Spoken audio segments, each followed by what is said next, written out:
जैसे आज वो रतन टाटा की मृत्यु हुई। अब मृत्यु तो बहुत सारे लोगों की होती है, डेथ होती है, डेथ होती रहती है, लेकिन जिस तरीके से लोग दुख मना रहे हैं, लगभग ऐसा लग रहा है पूरा भारत ही जो है वो दुखी है क्या रतन टाटा जैसा आदमी जो है वो चला गया। तो ऐसे बिजनेसमैन की तो मृत्यु होती रहती है, तो रतन टाटा में ऐसा क्या खास बात है? ऐसी क्या खास बात है उस रतन टाटा में या फिर उस टाटा ग्रुप में कि लोग इतने परेशान हो रहे हैं या फिर इतने दुखी हो रहे हैं?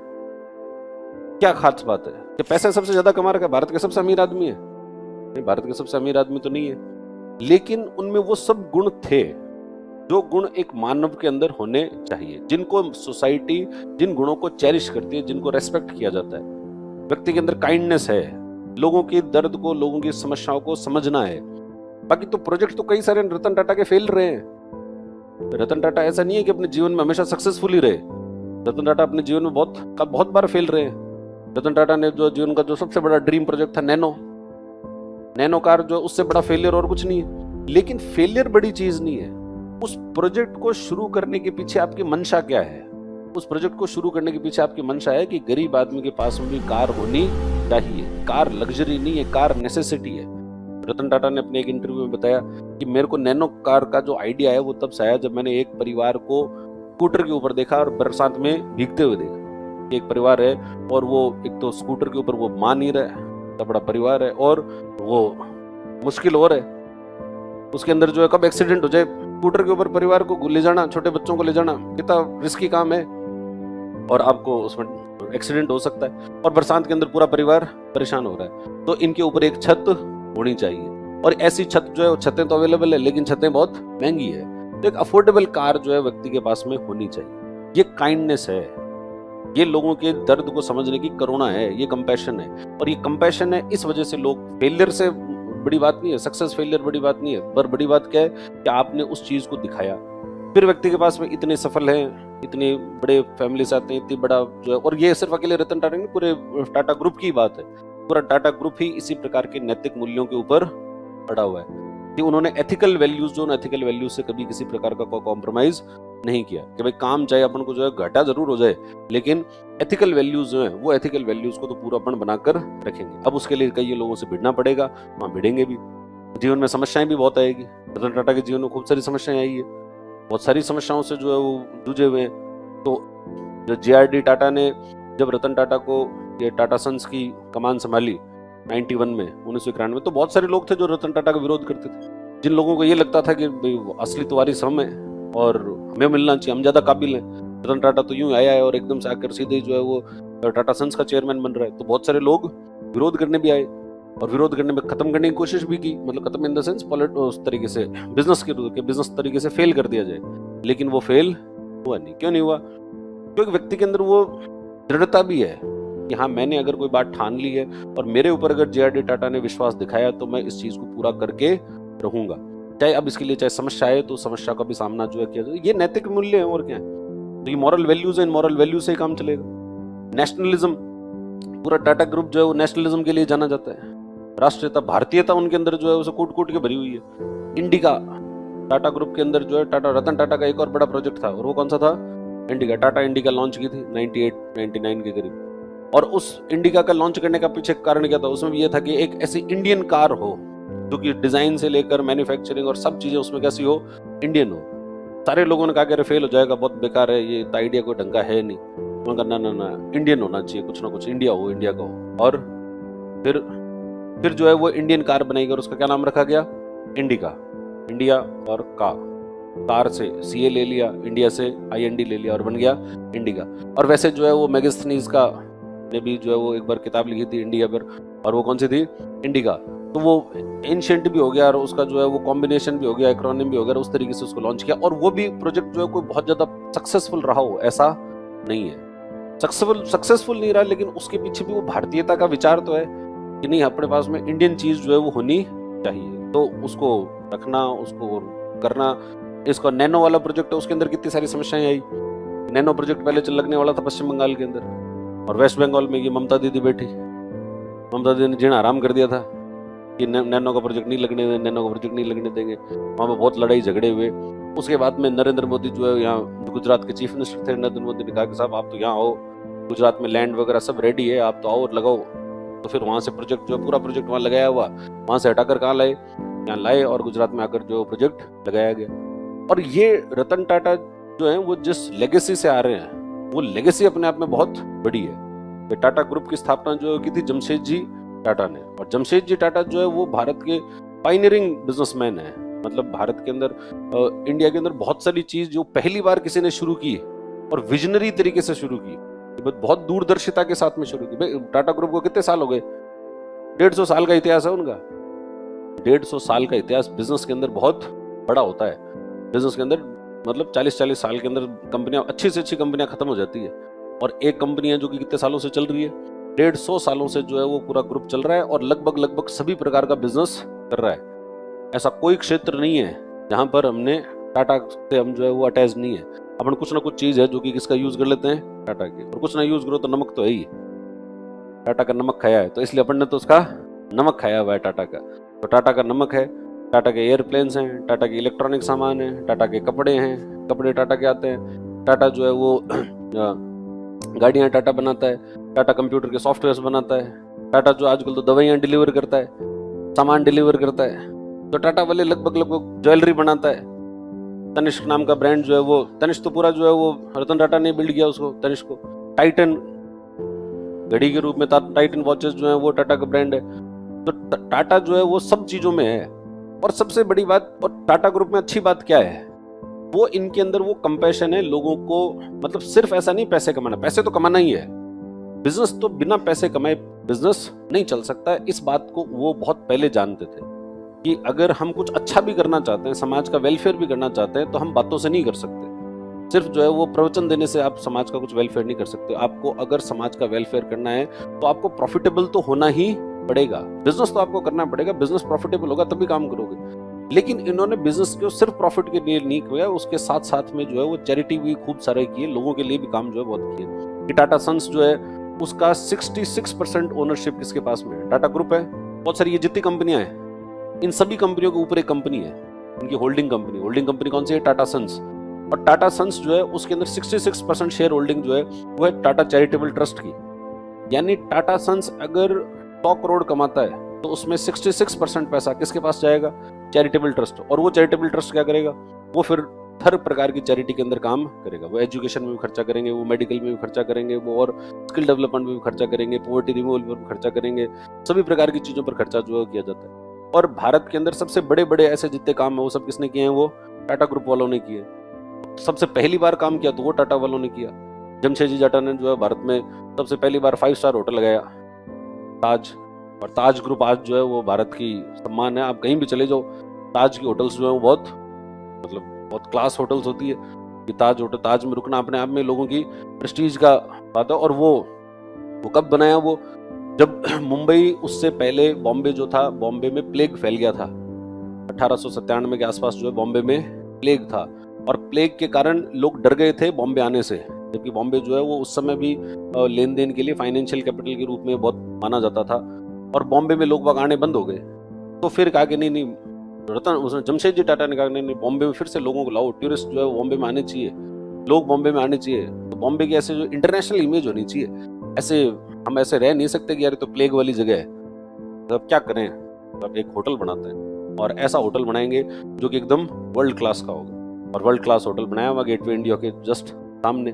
और ऐसा होटल है जिससे हर जो कमरा है, हर कमरे से समुद्र दिखता है, सी फेसिंग है, सब चीजें जो है सी फेसिंग। और भारत का वो उस जमाने का पहला होटल ऐसा था जिसके अंदर इलेक्ट्रिसिटी थी, वरना पहले इलेक्ट्रिसिटी जो है वो कहीं हुआ नहीं करती। तो होटल में इलेक्ट्रिसिटी है, अरे वाह यार, सब चीजें बिजली से चलती है, वाह बहुत बड़ी बात है।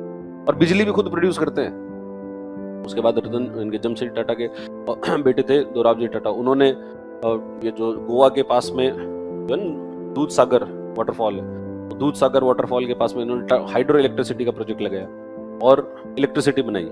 तो जो आज के टाटा पावर्स के नाम से जो है वो कंपनी चलती है। तो टाटा पावर के नाम से टाटा पावर्स जो है वो इलेक्ट्रिसिटी सप्लाई करने का काम करता है। इन्होंने जमशेदजी टाटा ने शुरुआत के अंदर जो 1877 के करीब इन्होंने एक कपड़े की मिल लगाई थी, एम्प्रेस मिल नाम की उस जमाने की बहुत बड़ी मिल हुआ करती थी, और वो नागपुर में लगाई।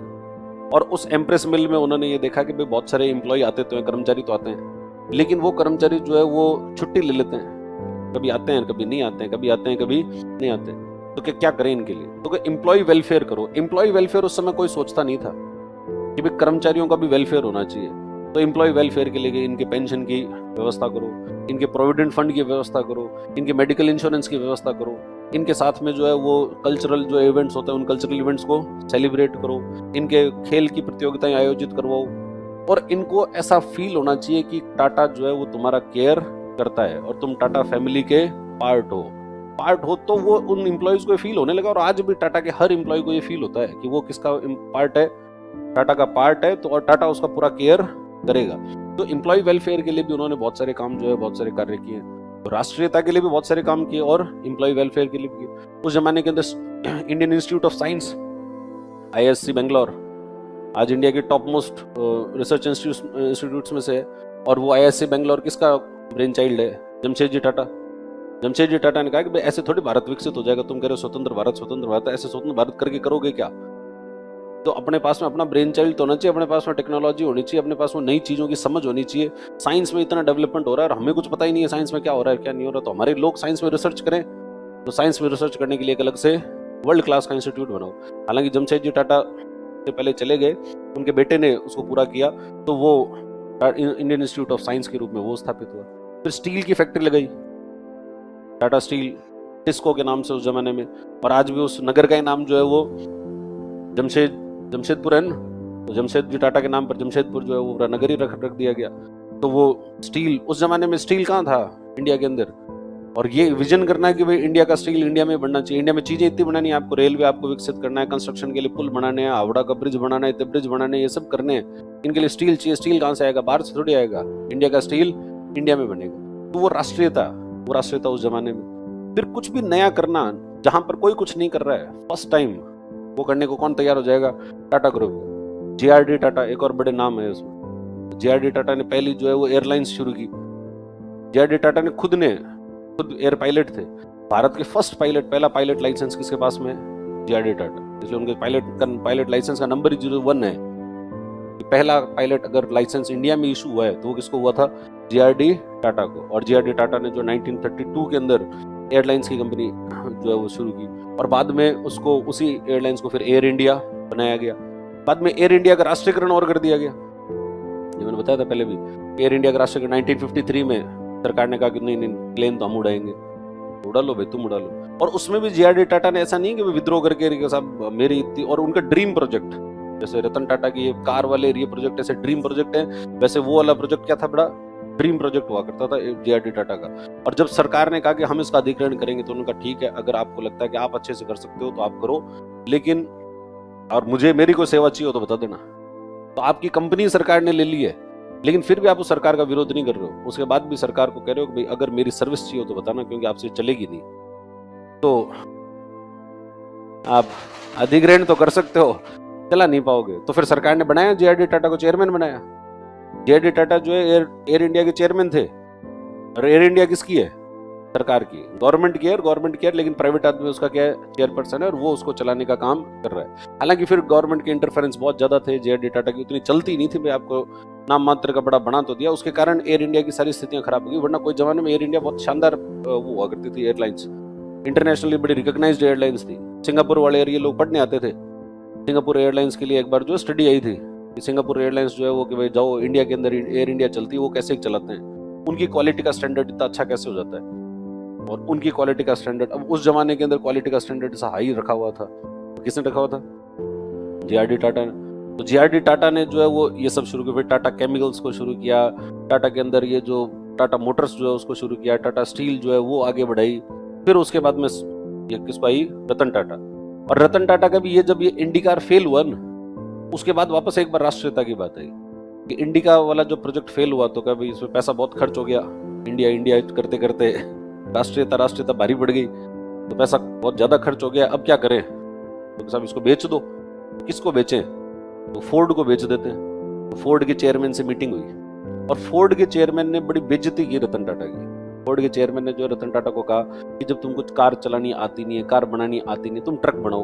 तुम ट्रक बनाते थे टाटा 407, तो ट्रक बनाते, ट्रक बनाओ। तुमसे ये जो कार वार बनाने वाला काम तुम्हारा है नहीं, और जब तुम्हारा है ही नहीं, तुमको जिस चीज में कुछ आता जाता ही नहीं है उसमें तुम आए क्यों? और अब जब तुम्हारी ये कंपनी चल नहीं रही तो तुम कह रहे हो, मुझे कह रहे हो खरीद लो, मैं तुम्हारी सहायता कर दूं।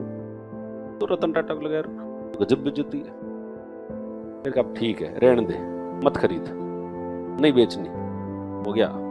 वो मीटिंग छोड़ के वापस आ गए। और फिर जैसे 2007-8 के अंदर अमेरिका में जब सबप्राइम क्राइसिस आया, तो सबप्राइम क्राइसिस आया तो बड़ी बड़ी कंपनियां डूबी, और उसके अंदर डूबी फोर्ड, और फोर्ड के फिर 2 ब्रांड लैंड रोवर और जगुआर दोनों टाटा ने खरीद लिए। देखो तुम्हें अगर लग्जरी ब्रांड चलाने नहीं आते तो क्यों बनाते हो? और अब वो प्रॉफिटेबल है, वो दोनों प्रॉफिटेबल है। और जबकि वो दोनों उस समय उस जमाने में ये दोनों ब्रांड जो है वो घाटे में थे, और उसके बाद में टाटा ने खरीद कर उसको क्या कर दिया, प्रॉफिटेबल कर दिया। कपड़ों के अंदर जूडियो ने जो है वो क्रांति मचा रखी है, मतलब लो कॉस्ट, सस्ते और स्टाइलिश कपड़े टाइप के जो है वो सस्ते में हर आदमी खरीद सके। ऐसा नहीं हो कि साहब ये तो बहुत बड़ा शोरूम है, इसमें अपन तो जा ही नहीं पाएंगे। अरे जा कैसे नहीं पाएंगे, जाओ तुम तो ले जाओ 100 रुपए में। तो आपको ठीक ठाक कपड़े और सस्ते के अंदर जो है वो खरीद रहे हैं, और वो ऐसा भी नहीं है बिल्कुल उनको बुरा ही बना रखा है, और वो सबसे अच्छा चल रहा है। जूडियो जो है वो बाकी कई सारे ब्रांड को उसने बीट कर दिया। इतने सारे स्टोर्स जो है वो खुल गए हैं, और वो क्यों खुल गए? क्योंकि वो लो कॉस्ट है, और उसकी क्वालिटी ऐसा भी नहीं है बहुत ज्यादा हाई रखी हुई है और बहुत ज्यादा खराब भी नहीं, ऐसे मीडियम टाइप की क्वालिटी और लो कॉस्ट के अंदर करके उसको चला दिया। तो ये भी देश के गरीब के आदमी के, देश के सामान्य आदमी के बारे में सोचना ही है। भाई अपना बिजनेस करें तो बिजनेस ऐसा हो जो कि दूसरे लोग उसको अफोर्ड कर सके। और अब तो ऐसा ही कोई एरिया है नहीं जहां पर जो है वो टाटा वाले लोग काम नहीं करते। तो इनके अंदर सिर्फ पैसे कमाने वाला बात नहीं है, भाई पैसे तो कमाना ही है। पैसा, इसको मतलब पैसों से घृणा भी नहीं करनी है, पैसा तो कमाना है, लेकिन पैसे के साथ में, उसके साथ साथ में समाज के लिए कुछ करे भी, उसके साथ में उन एथिकल वैल्यूज को भी साथ साथ में लेकर चले, तब जाकर टाटा जैसा ब्रांड बनता है। तब जाकर कोई बिजनेसमैन अगर जाए तो उसको इतने लोग याद करते हैं। और भारत के एकमात्र बिजनेसमैन है जिसको भारत रत्न दिया, वो है JRD टाटा। मतलब ये भी दुखद बात है कि बिजनेसमैन को कभी आपने भारत रत्न नहीं दिया, JRD टाटा को दिया है। और मुझे लगता है कि दूसरा अगर कोई आदमी डिजर्व करता है जिनको दिया जा सकता है तो वो कौन है? वो रतन टाटा है। JRD टाटा और उसके बाद में दूसरा अगर किसी को दिया जा सकता है तो वो रतन टाटा को दिया जाना चाहिए, क्योंकि वो आइकॉनिक है इस मामले में। क्योंकि उस व्यक्ति ने जो है वो इतना पैसा होने के बाद सिंप्लिसिटी है, कोई दिखावा नहीं किसी प्रकार का। हाँ पैसा है, अपने हिसाब से रहना है, कुत्तों से प्रेम है तो कुत्तों के साथ में रहो और कुत्तों के साथ में जो है जियो। तो आसपास के उनके वो जो आवारा कुत्ते भी होते थे न, तो 30 उसमें टाटा के ग्रुप के कंपनी के एम्प्लॉय लगा दिए थे। इन आवारा कुत्तों को क्या करना है, इनको खाना खिलाओ, पैसे हमसे ले जाना, पैसे हम देंगे, लेकिन ये जो आवारा कुत्ते हैं ये भूखे नहीं रहने चाहिए, इनको सबको खाना खिलाओ। तो खाना खिलाने का काम, आवारा कुत्तों के बारे में भी ऐसा सोचना, ये भी एक कंपैशन है। तो कंपैशन का फील जो है वो भी उसके साथ साथ में रहा हुआ था। इसलिए रतन टाटा जो है, रतन टाटा एक बहुत महान व्यक्ति के रूप में जो है वो है। लिखो देखें अपन क्या पढ़ रहे थे। तो रतन टाटा को एक सच्ची श्रद्धांजलि दे दो। देखें रतन टाटा को दी जानी चाहिए कि नहीं देनी चाहिए? हाँ, तो रतन टाटा को एक सच्ची श्रद्धांजलि अपने मन से ही दे दो। 2 मिनट का मौन नहीं रखवाऊंगा मैं, चिंता मत करो, लेकिन मन से सच्ची श्रद्धांजलि मन से होती है।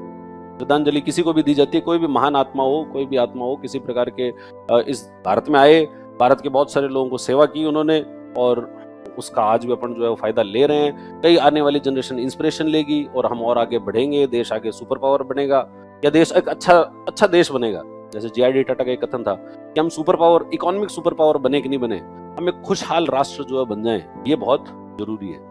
हम कैसे बने एक खुशहाल राष्ट्र, लेकिन खुशहाल राष्ट्र बनने के लिए इकोनॉमिकली भी हम जब स्ट्रांग बनेंगे तभी खुशहाल बनेंगे। और वो उस पाथ पर JRD टाटा ने, टाटा ग्रुप ने काम किया ही है, और वो आगे भी इस तरीके के काम करते रहेंगे।